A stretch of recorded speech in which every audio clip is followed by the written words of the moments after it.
Hi there, this is Ben with HCO Thrive, and today we're going to talk about home health agency quality data.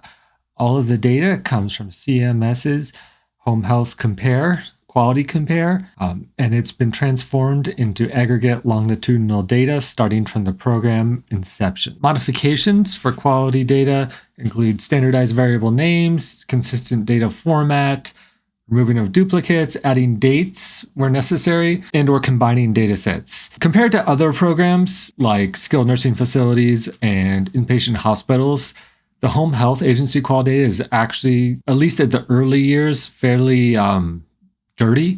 So there were quite a bit of transformations that had to take place in order to get clean longitudinal data. Datasets include home health, consumer assessment of healthcare providers, as well as the provider data set, which comes from the OASIS assessment. Home health is actually covered under Medicare Part A.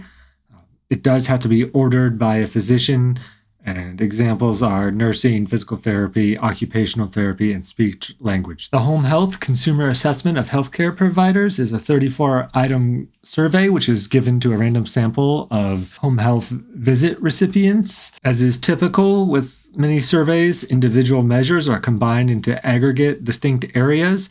Those aggregates are then used to create the star ratings that you see on Quality Compare. For a home health agency to have any star ratings, there must be at least 40 surveys completed by a patient. Measures focus on 3 distinct areas: care of patients, specific care issues, and then the quality of communication, as well as an overall rating. In turn, the star ratings are calculated from each of the composite measures, and then, of course, a single star rating for an aggregate of all measures. Here on the data table, you can see among the measures exactly what I was talking about: overall star rating, care star ratings, communication, safety, etc.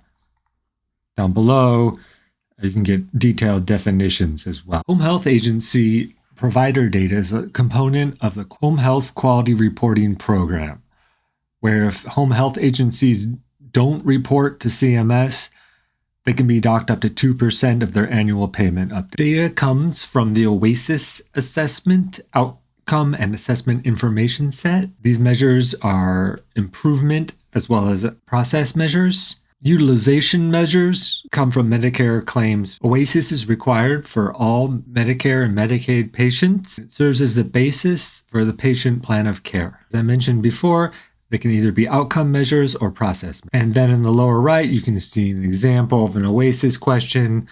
It asks about status, functional status, living conditions, need for skilled care, etc.